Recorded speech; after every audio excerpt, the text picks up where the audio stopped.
Hi everyone, এটা হচ্ছে মির্জা শাহের মুগ্ধ উপন্যাসের পর্ব সংখ্যা 61। উপন্যাস মির্জা শাহের মুগ্ধ, লেখনীতে জান্নাতুল ফিরদাউস মিথিলা। হয়তো, তবে সে হৃদয়ে কংক্রিট জমেছে, প্রতিশোধ আর হিংসতার কংক্রিট। থমকায় রূঢ় মানব, থমকায় তার মুখ অভিব্যক্তি। বাদামি চোখ দুটো তার মুহূর্তেই ছেয়ে গেল একরাশ গভীরতা। রুক্ষ বক্ষভাজের ঠিক বাঁ পাশে ঠাই লেপ্টে আছে সপ্তর্ষির নরম তুলতুলের হাতখানার পরশ। বুকের খাঁচায় লুকায়িত অঙ্গটা যেন দ্রিম দ্রিম শব্দ তুলতে ব্যস্ত। অস্থিরতায় কাবু হয়েছে মন। যুবক কেমন আলগোছে হাত উঁচিয়ে স্পর্শ করলো মাহির নরম মাখনের ন্যায় কপলখানা। সপ্তদশী নিষ্পলক, বোধবুদ্ধি হারিয়ে বেহায়ার মতো তাকিয়ে আছে মানবের গাঢ় বাদামি চোখ দুটোর পানে। মুগ্ধ খানিক সময় নিল। রুক্ষ আঙুলগুলো আলতো করে বুলিয়ে দিল মেয়েটার মসৃণ গালে।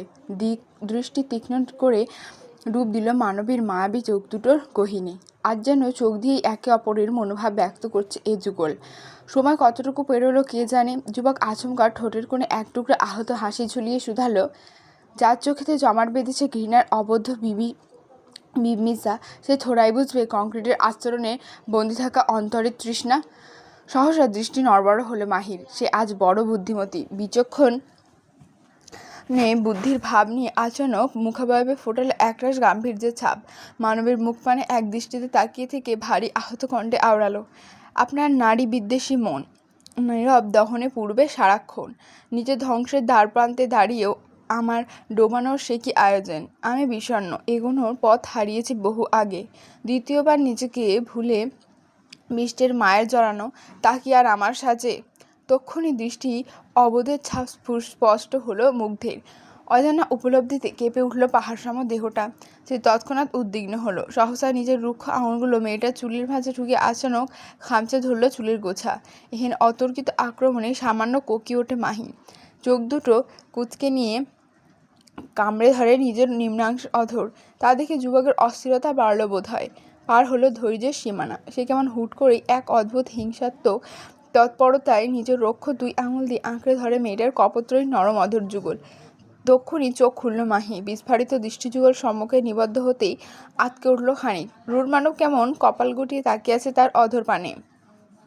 চোয়ালের পেশি করছে টান টান। ভরকানো বেচারি জিভ ঠেলে কিছু আওড়াবে অমনি সম্মুখ থেকে ভেসে এলো যুবকের হিংস্র গর্জন, খবরদার, এ কাজ আর দ্বিতীয়বার করবি না বান্দির মেয়ে। বোকার ন্যায় কেবল চেয়ে রইল মাহি। শুকনো ঢোক গিলল পরপর। ঠোঁট দুটো তার এখনো আটকে আছে মুগ্ধের রুক্ষ আঙুলে। সুশ্রী গৌরবর্ণা মুখাবয়বে অবধির ছাপ ফুটিয়ে শোনা গেল যুবকের গম্ভীর সন্দিষ্ট কণ্ঠ, তখন যেন কি বললি তুই। ধীরে ধীরে নত দৃষ্টিযুগল আলতো করে উঁচিয়ে তুলল মাহি। সুদর্শনের মুখ পানে এক পলক তাকিয়ে পরক্ষণেই তার গা থেকে উঠে পড়বার উদ্যোগে মত্ত হলো মানবী। তবে মুগ্ধ কি আর অত সহজে তা হতে দেয়। মেয়েটার বুকের ওপর থেকে খানিক নড়েচড়ে উঠতেই বেপরোয়া যুবক কেমন এক হাতে আলগোছে খামচে ধরল মাহির পাতলা বাঁকানো কোমর। অতঃপর এক হেঁচকা টানে সপ্তদশীকে ফের মিশিয়ে নিল নিজের রুক্ষ বক্ষ বিভাজিকার সনে। এহেন উদ্ভট কর্মে হতবম্ব মাহি। মুখে কপট ঝাঁঝালো প্রতিচ্ছবি ফুটিয়ে গমগমে গলায় আওড়ালো, কি হচ্ছে কি, ছাড়ুন আমায়। শুনল না বেয়াদব নামখ্যাত সুদর্শন। উল্টো ভ্রুক্ষেপহীন কায়দায় জোর বাড়ালো হাতে। পারছে না মেয়েটাকে নিজের সঙ্গে এক প্রকার দুমড়ে মুচড়ে ফেলতে। মাহি বড্ড মোচড়া চেয়ে পর্যায়। নিজেকে ছাড়ানোর বৃথা প্রয়াসে বেশ কিয়তক্ষণ মত্ত থেকে পরিশেষে হার মানল বোকা মানবী। যুবকের মুখপানে গরম চোখে তাকিয়ে অতিষ্ঠ গলায় বলে ওঠে, কী সমস্যা আপনার? এভাবে ধরে রেখেছেন কেন নির্লজ্জ বেহায়া লোক? এই আপনার মধ্যে কি একটুও লজ্জা নেই? রূঢ় মানব তখনই দাঁত বসালো পিয়ার্সিং করা ঠোঁটের কোণে। চোখ দুটোর দৃষ্টি খানিক ক্ষীণ করে মুখভঙ্গিতে ফোটালো একরাশ দুষ্টুমির ছাপ। কণ্ঠে কপট আচ্ছন্ন ভাব ঢেলে শুধালো, নির্লজ্জদের লজ্জা থাকে না বেব? আমার মতো নির্লজ্জতার পিএইচডি করা মানুষেও তো আরও আগে থাকে না। এবার ভালোই ভালোই বলে দে, তখন কি বলেছিলিস তুই? দ্বিতীয়বার মানে? তুই কি এর আগেও আমার বিষাক্ত মায়ায় জড়িয়েছিলি?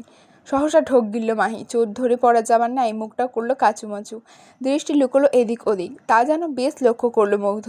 মেয়েটার কোমর বরাবর খামচা ধরে তাকে আবারও মিশিয়ে নিল নিজের সঙ্গে। পরপরে সপ্তর্ষিকে ফের সন্দিহান গলায় জিজ্ঞেস করে ওঠে, কি হলো, কথা বল। মৌন মাহি। যুবকের প্রতিটি অনুমতিবিহীন স্পর্শ যেন এক একটা কাঁটার ন্যায় ফুটছে গায়ে। তার দাঁত কপাটি একে অপরের সঙ্গে রুষ্ট চাপায় পিষ্ট হচ্ছে বেশ, তুলছে কিরমির শব্দ। মুখাবয়ব থেকে এক ঝটকায় সরে গেল এতক্ষণে সকল মুগ্ধতার মোহজাল। সেটা এবার ভর করেছে সেই চিরচেনা বিরক্তির ঝাঁঝ। মেয়েটা কেমন সাপের ন্যায় মোচড়াতে মোচড়াতে কটমট করে বলে ওঠে, ছাড়ো নামাই, আমি রুমে যাব। কথাটা মাছি উড়াবার ন্যায় হাওয়ায় উড়িয়ে দিল মুগ্ধ। বুঝে গেল সপ্তর্ষি এত সহজে স্বীকার করবে না কিছুই। তাই তো বিচক্ষণ পুরুষ পথ ধরলেন উল্টো। দুষ্টুমির ছলে আলগোছে ঘাড় কাত করে চাইল মেয়েটার ফোলা ফোলা অধর যুগলের পানে।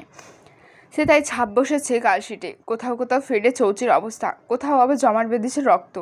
ছেলেটা কেমন ঠোঁট পিষে হাসল নীরবে। এরপরই এক ঝটকায় সপ্তর্ষিকে বিছানায় ছুঁড়ে ফেলে নিজে উঠে আসে তার ওপর।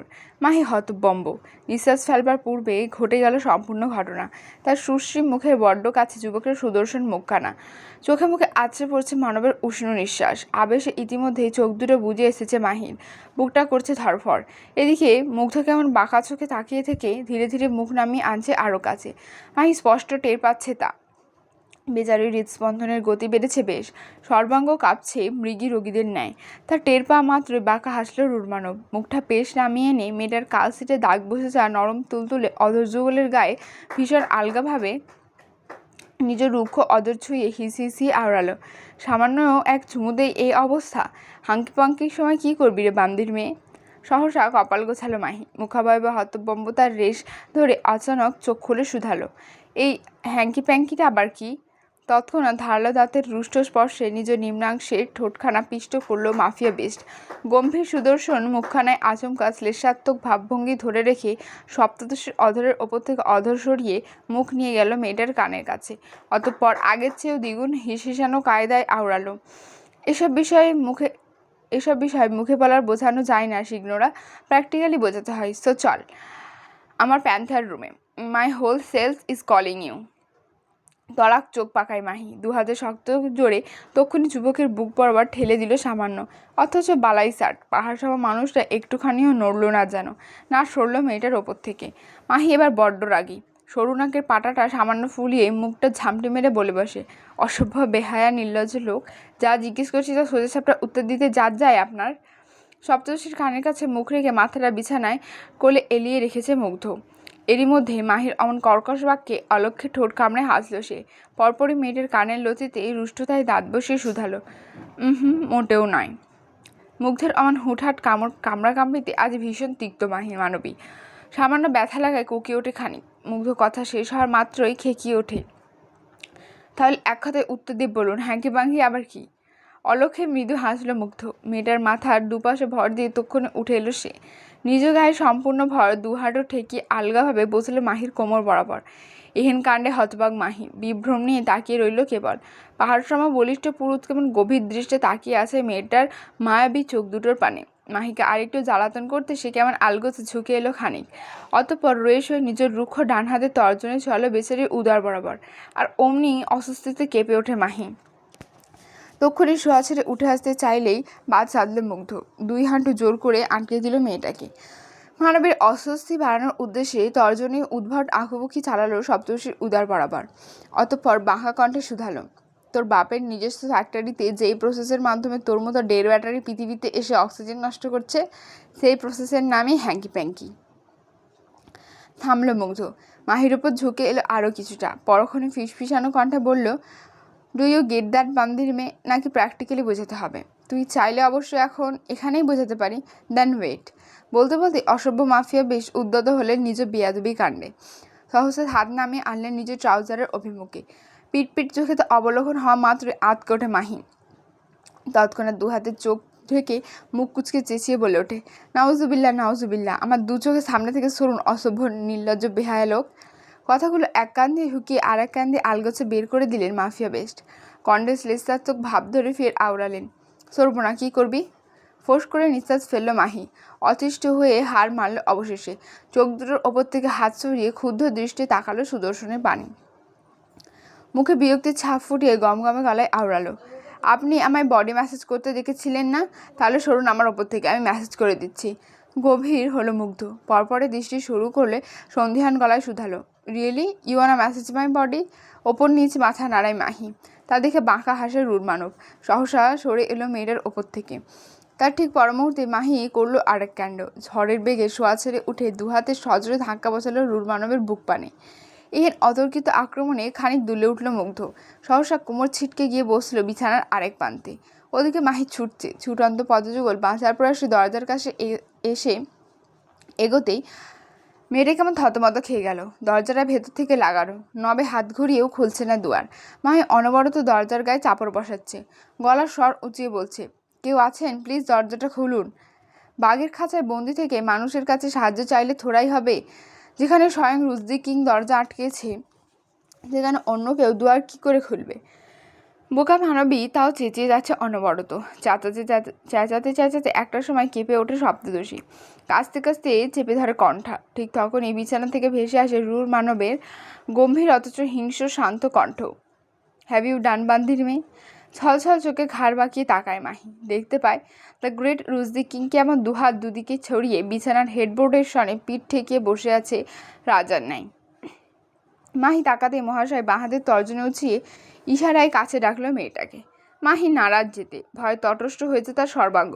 ভয়ে ভয়ে আরেকবার ঘাড় বাঁকিয়ে তাকাতেই চোখ পাকিয়ে ওঠে মুগ্ধ। তা দেখে আঁতকে ওঠে মাহি। তখন সুরসুর করে অগ্রসর হয় সম্মুখে। কাঁপা কাঁপা পা দুটোর তার বিছানার এসে দাঁড়াতেই মুগ্ধ ফের কটমট কণ্ঠে আওড়ালো, কাছে আয়। ভয়ে শুকনো ঢোক গিলল মাহি, আরও বাড়ালো 2 কদম। যুবকের কাছ থেকে এ পর্যায়ে তার দূরত্ব মাত্র 2 হাতের। তাও যেন সহ্য হলো না মুগ্ধের। বেপরোয়া যুবক তক্ষণে নিজের শক্তপোক্ত হাতখানা বাড়িয়ে দিয়ে আলগোছে আঁকড়ে ধরল মাহির পাতলা বাঁকানো কোমর। এক হেঁচকা টানা সপ্তদশীকে তুলোর ন্যায় উঠিয়ে বসালো নিজেও বাড়িয়ে রাখা উরুর ওপর। অভ্যন্তরে হকচকায় মাহি। ঘাটটা নুইয়ে রেখে হাত কচলাতে থাকে অনবরত। এদিকে মাফিয়া বিষ কেমন ক্ষুদ্র দৃষ্টে তাকিয়ে আছে মেয়েটার পানে। মাহির কোমর বরাবর চেখে রাখা হাতের বাঁধনটুকু আরও খানিকটা দৃঢ় করে। বাঁ হাতে বালিশের নিচ হাতের একখানা অয়েন্টমেন্ট বের করে আনলো আলগোছে। নতমুখে সপ্তদশী দেখল না সেসব। যুবকের শক্তপোক্ত প্রশস্ত উরুতে বসে কাঁপছে সে। মুগ্ধ সেসব পাত্তা দিল না তেমন। সে কেমন শক্ত মুখে নিজ বাঁ হাতের রুক্ষ তর্জনীর ডাগায় খানিকটা অয়েন্টমেন্ট নিল। অতঃপর তর্জনীটি মাহির ওষ্ঠের পানে বাড়াতেই অজানা ভয়ে চোখ খিচে নেয় মাহি। বেচারা বোধহয় ভেবেছে তাকে ফের মারবে। এদিকে সপ্তদশীর অমর কাণ্ডে কিয়ৎক্ষণ থম মেরে বসে রইল মুগ্ধ। মেয়েটা এত ভয় পাচ্ছে কেন তাকে? সে কি শুধুই মারে? নিজ মনের কোনো উত্থাপিত প্রশ্নের সঠিক উত্তর পায়নি মুগ্ধ। বুক ফুলিয়ে ফুঁস করে নিঃশ্বাস ফেলে যুবক তর্জনী এগোলো মেয়েটার নরম তুলতুলে অধর যুগলের পানে। নিজেও চিরায়ত স্বভাবের বিপরীত কাণ্ড ঘটাচ্ছে রুর মানব। বড় আলতো করে মেয়েটার অধরে ছোঁয়াচ্ছে অয়েন্টমেন্ট।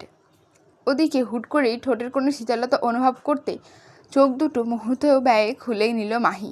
অচানক দৃষ্টিপটার সম্মুখে যুবককে অমন ঘাড় কাত করে মলম লাগাতে দেখে এক্ষুনি বুঝি আকাশ ভেঙে পড়ল মেয়েটার।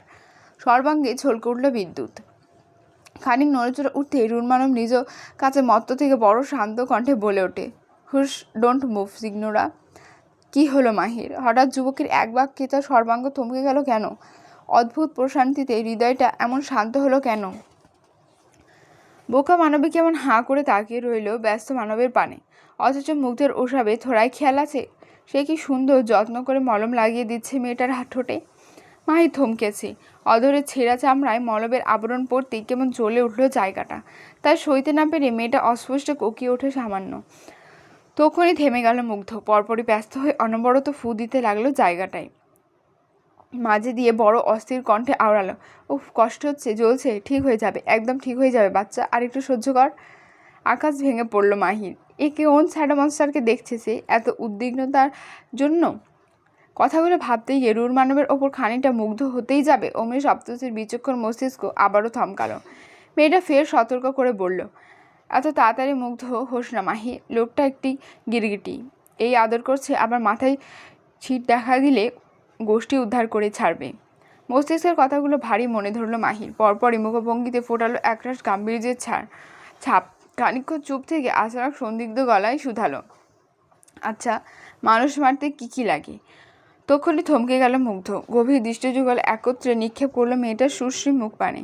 মেয়েটার উত্তরের অপেক্ষায় তাকিয়ে আছে এক দৃষ্টে। যুবক হাসলো। ঠোঁটের কোণে এক চিলতে রহস্যময় বাঁকা হাসির রেশ টেনে শুধালো, সেটা ডিপেন্ড করে মানুষটা কে তার উপর। যদি সাধারণ কেউ হয় তাহলে মারার জন্য ধারালো অস্ত্রই যথেষ্ট, আর যদি আমার মতো হিংস্র কেউ হয় তাহলে তাহলে শতর্ষি উৎসুক কণ্ঠ, তার চেয়েও বেশি উৎসুক তার দৃষ্টি। তা দেখে মুঠেও রাগ দেখালো না মাফিয়া বিস্ট। সে উল্টো গভীর দৃষ্টি তাকালো মেয়েটার মায়াবী চোখ দুটোর পানে, অতঃপর গভীর শান্ত কণ্ঠে আওড়ালো, তাহলে দুটো মায়াবী চোখই যথেষ্ট। এক মুহূর্তে থতমত খেয়ে বসলো মাহি। পরক্ষণে মেয়েটার মাথায় কোন ভূত চাপলো কে জানে। সে কেমন তড়াক করে নিজের চোখ দুটো এগিয়ে আনলো যুবকের মুখের সামনে। সন্ধিহান গলায় জানতে চাইল, দেখুন তো আমার চোখ দুটো মায়াবী কিনা। হতবাক মুগ্ধ মুহূর্তখানেক হাঁ করে তাকিয়ে রইল বোকা মেয়েটার দিকে। এই মুহূর্তে তার কি একটু হাসা উচিত? বেশি না, একটুখানি। যুবক নিজেকে ধরে রাখতে পারলো না যেন। মেয়েটার বোকাশোকা কথার পেটে উত্তর দেবার বদলে চমৎকার ভঙ্গিতে হেসে উঠল গা দুলিয়ে। এই প্রথম গম্ভীর বোকা পচা লোকটাকে হাসতে দেখল মাহি। হাসির সে কি ঝলক তার! প্রাণবন্ত হাসির জোরে সুদর্শন মুখখানা লাল হয়েছে বটে। পিয়ার্সিং করা বাদামি ঠোঁট দুটো হাসি আটকানোর প্রয়াসে বারবার স্বেচ্ছায় চলে যাচ্ছে ক্যানাইন দাঁতের নিচে। হাসিতে নয়, যেন পাহাড়ি ঝর্ণা। বোকা বানাবি কেমন মুগ্ধ নয়নে তাকিয়ে রইল মুগ্ধের হাসির দিকে। নিজ অজান্তেই মুখ ফসকে বলে ওঠে, আপনি হাসতেও জানেন? মুহূর্তেই থমকে গেল মুগ্ধ। মুক্ত ছড়ানো হাসিটুকু তক্ষুনি উড়ে গেল দূর কোথাও। পরপরই মুখবয়বে নামলো সে চিরচেনা গাম্ভীর্যের ছাপ। যুবক খানিক গলা খাকারি দিয়ে উঠল। সে শব্দে ঘোর ভাঙল মাহির। মেয়েটা ত্রস্ত চোখ নামালো নিচে। খানিকক্ষণ মৌন থেকে আচানক শুধালো, হাসলে হৃদয় ভালো থাকে, গাম্ভীর্যের অভিনয় না। সহসা কপাল গোছায় মুগ্ধ। ঘাড় কাত করে তীক্ষ্ণ দৃষ্টি নিক্ষেপ করলো মেয়েটার মুখ পানে। ঠোঁটের করে তার ছেলের হাসি টেনে গমগমে গলায় আওড়ালো, হুট করে কেমন বড় হয়ে গেলি মনে হচ্ছে। কথার ঢঙে কদিন পরে যে কেউই মেরে ফেলতে পারবি দেখছি, যে কাউকেই মেরে ফেলতে পারবি দেখছি। আপনাকে মারতে পারবো কি? কথার পিঠে আচানক এরূপ কথা শুনতে পেয়ে দাঁতে সনে ঠোঁট পিষল মুগ্ধ। মেয়েটার কোমর চেপে থেকে আরেকটু কাছে টেনে এনে চাপা স্বরে শুধালো, আমাকে মারার এত শখ জাগলো কেন তোর শিগ্নরা? মাই কেবল আহত হাসলো। সে হাসির কারণ তারও অজানা। সে আলগোছে চিবুক নামালো কণ্ঠার কাছে, মিনমিনে স্বরে আওড়ালো, এমন কিছুই না। রুর মানব শুনল। আলতো করে হাত ছড়ালো মেয়েটার মাথায়। সেটাই খানিকক্ষণ আদুরে পরশ বুলিয়ে গম্ভীর কণ্ঠে আওড়ালো, বড্ড বড় হয়ে গেছিস পিচ্চি, কি সুন্দর মিথ্যে বলা শিখে গিয়েছিস। খেয়ে হাসলো মাহি। নিজের নজর তুলল মুগ্ধের পানে। কি ছিল সেই নজরে, যে নজরের দিকে একবার তাকিয়ে মুগ্ধ মন্ত্র বনে গেল মুগ্ধ। মেয়েটা রয়ে শুয়ে বলল, মিথ্যে নয়, বরং সহ্য করতে শিখে গিয়েছি, সেই সাথে লুকোতেও। এহেন কথায় হুট করে বুকটা কেমন ধড়াস করে উঠল মুগ্ধের। কোথাও একটা চাপা পড়ে থাকা ক্ষতটা নতুন করে জাগ্রত হলো যেন। রুর মানব ফের হারালো নিজেকে। চোখাচোখি কথা বলল মেয়েটার সঙ্গে। অতঃপর মন্ত্রমুগ্ধের ন্যায় মুখ এগোলো মেয়েটার পানে। আশ্চর্য, মাহি সরছে না কেন? চোখও কোনো অটল করে রেখেছে কে জানে, নাকি মেয়েটাও মুগ্ধতায় হারিয়ে আছে আজ। যুবকের বাদামি রুক্ষ অদরযুগল প্রায় ছুঁই ছুঁই মাহির ওষ্ঠ। আবারও নিজেদের সঁপে দেওয়ার প্রয়াসে মত্ত তারা। চড়ুইযুগল একযোগে বুঝেছে তাদের চোখ একটু পরেই হারাবে দুজন। মানবের রুক্ষ অদরযুগল মানবের তীর তীর করে কপোতরি নরম তুলতুলে ওষ্ঠপোর যেই না আস্বাদন করতে যাবে অমনি তড়াক করে জ্বলে উঠল মাহির মস্তিষ্ক। চোখ দুটো মনস্পটে আচমকা ভেসে উঠল রুর মানবের করা প্রতিটি অমানবিক নির্যাতন। পুরো পরিবারের ক্রন্দনরত মুখ। অন্যদিকে রুর মানবেরও একই দশা। অধর দিয়ে মেয়েটার অধর ছুতে গেলে আচানক কল্পনার মানসপটে ভেসে উঠল তাই ফ্যাশনের হিংস্র মুখ, মায়ের রক্তাক্ত দেহ, অভ্যন্তরীণ বিপরীত দুটো ঘটনা প্রবাহে অমনি অধর সরিয়ে দুদিকে ছিটকে গেল সদ্য আবেগতাড়িত চড়ুই যুগল। একযোগে শুকনো ঢোক গিলছে দুজন, নিজেদের দোষাচ্ছে ব্যাপকভাবে। রুর মানব তক্ষুনি এক হাতে চেপে ধরেছে নিজ মাথার চুল। দাঁতের সঙ্গে দাঁত পিষে মনে মনে বলছে, আবারও খুনির মেয়ের দিকে এগোলাম আমি। For the fuck is this. ওদিকে মাহি যেন নিজেকে বিশ্বাস করতে পারছে না। সে কি করে পারলো নির্দয় লোকটার দিকে নিজে থেকে এগোতে? কি করে পারলো নিজের পরিবারের কথা ভুলে যেতে? কি করে পারলো নিজের সাথে হওয়া সেই সকল অমানবিক নির্যাতনের কথা এত সহজে ভুলে যেতে? রাগে ক্ষোভে নিজের গালে ইচ্ছা মতো থাপ্পড় বসাতে ইচ্ছে হচ্ছে মানবীর। তবে সুযোগের অপেক্ষায় ইচ্ছেটুকুও ভাঁটি পড়ল আজ। এরই মধ্যে পাশ থেকে রুর মানব কেমন খেক খেক করে বলে উঠল, ঘরে যা বান্দির মেয়ে, and make sure next time তোর মুখ যেন আমায় দেখতে না হয়। ঢাকা গুলশান। আলিশান এক ডুপ্লেক্স বাড়ির সুসজ্জিত লিভিং রুমে বসে আছে ডক্টর রৌদ্র। ব্যাপক অস্থিরতায় করছে অপেক্ষা। বারে বারে বাঁ হাতের কবজি উল্টে দেখে নিচ্ছে সময়ের গতি। রাত 9:35। কাঙ্ক্ষিত ব্যক্তির আসার কথা ছিল 8টায়, অথচ তার এখনও কোনো খোঁজখবর নেই। শ্যামপুরুষ বড় ধৈর্যের সঙ্গে অপেক্ষা নামক পরীক্ষা দিয়ে যাচ্ছেন। বিরক্ত হলেও বসে রয়েছেন চুপচাপ। এরই মধ্যে লিভিং রুমে কদম পড়ল জানাব মইনুর রহমানের, যিনি বর্তমানে রিটায়ার্ড পুলিশ কর্মকর্তা। তাকে দেখা মাত্রই সিদ্ধারা সোজা করে বসা ছেড়ে উঠে দাঁড়ায় রৌদ্র। ভীষণ গাম্ভীর্যের সাথে সালাম দিয়ে ওঠে বয়স্ককে। মইনুল সাহেব মাথা নেড়ে সালাম নিলেন। উত্তর বোধহয় মনে মনেই দিলেন তিনি। টলতে থাকা বদন কোনো মতে এসে বসেন সোফার নরম গদিতে। তারপরই মুখ তুলে তাকালেন শ্যামপুরুষের পানে। চোখে আটা মোটা ফ্রেমের চশমাটা খানিক নাড়িয়ে চাড়িয়ে সন্ধিহান গলায় জিজ্ঞেস করলেন, তুমি কে? রৌদ্র ক্ষীণ হাসল। ভদ্রতা সূচক দাঁড়িয়ে থেকেই জানালো, আমি ডক্টর ইফতেখার এহসান রৌদ্র, ধানমন্ডি থানা ডিএস তাইফ এহসানের ভাতিজা। তাইফ এহসানের নাম শুনতেই চোখ মুখে হাসির ঝলক দেখা গেল বয়স্কের। পরপরই তিনি কেমন ব্যস্ত হলেন রৌদ্রকে নিয়ে। তিনি নিজে থেকে হাত ধরে পাশে বসালেন ছেলেটাকে। অতঃপর সুদর্শনের কাজ চাপড়ে বললেন, আরে আগে বলবা না? আমি আরও ভাবলাম কে না কে। তা তাহিফের কী অবস্থা? শুনলাম ওকে নাকি ডিপার্টমেন্ট থেকে সাসপেন্ড করা হয়েছে। দেখো কাণ্ড। এ দুনিয়া এখন সৎ মানুষদের কোনো মূল্যই নেই। যে মানুষটা তার জীবনের 25টা বছর ডিপার্টমেন্টকে দিল, সে কিনা তাকেই সাসপেন্ড করা হলো। ইস! মুখের আধা ছেয়ে গেল রৌদ্রের। ছেলেটা খানিক চুপ থেকে আচানক শুধালো, স্যার, আমি একটা বিশেষ প্রয়োজনে আপনার কাছে এসেছি। সহসা চোখ সরু করলো মইনুল সাহেব। গম্ভীর হলেন বেশ। পরক্ষণে খানিকটা এগিয়ে এসে সম্মুখের টেবিল থেকে একখানা গরম ধোঁয়া ওঠা চায়ের কাপ তুলে নিলেন হাতে। গভীর কণ্ঠে জিজ্ঞেস করলেন, কি প্রয়োজন? শুষ্ক ঢোক গিলল রৌদ্র। শুষ্ক অধৈর্যরা জিভ ঠেলে খানিক ভিজিয়ে নিয়ে আওড়ালো, আমার জানা মতে আজ থেকে 31 বছর আগে ধানমন্ডি ডিপার্টমেন্টের ভারপ্রাপ্ত পুলিশ কর্মকর্তা আপনি ছিলেন। ইন দ্যাট টাইম আপনি আপনার জীবনের সবচেয়ে বড় প্রজেক্ট কমপ্লিট করেছিলেন। আচ্ছা, সেই সময় কি মির্জা সায়ন?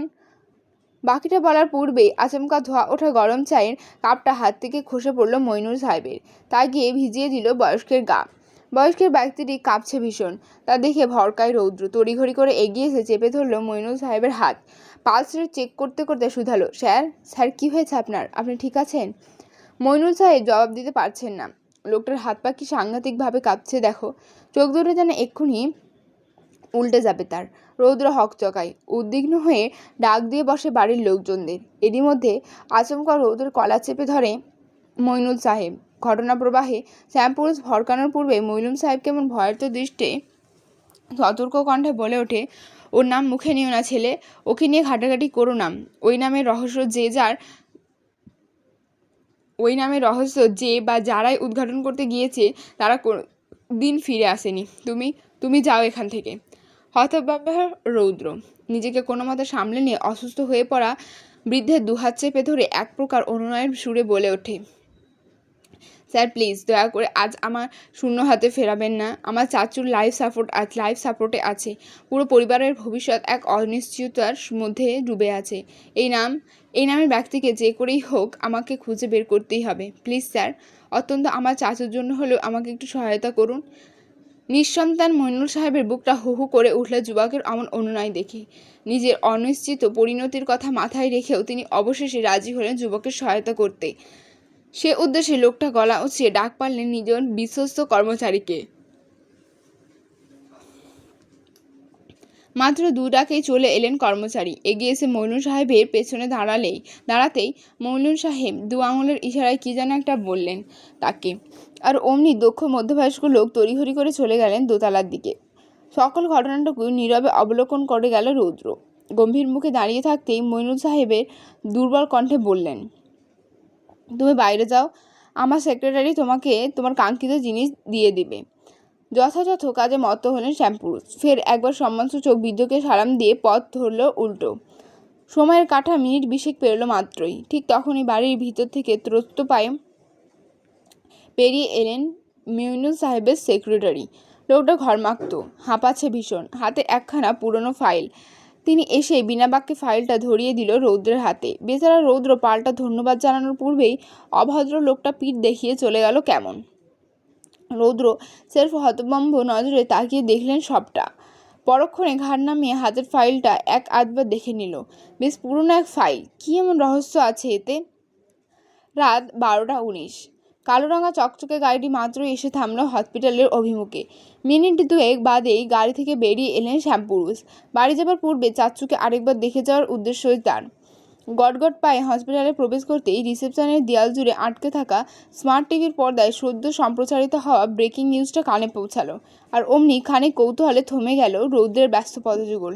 টিভি পর্দায় সম্প্রচারিত হচ্ছে লাইভ খবর, যেথায় এক ওয়েল ড্রেসড সাংবাদিক বলে যাচ্ছেন, রাত ঠিক 12টার দিকে নজরবাস ভবনের ছাদ থেকে লাফ দিয়ে আত্মহত্যা করেছেন রিটায়ার্ড পুলিশ কর্মকর্তা সৈয়দ মনিউর রহমান এবং তার সেক্রেটারি জনাব হাশেম।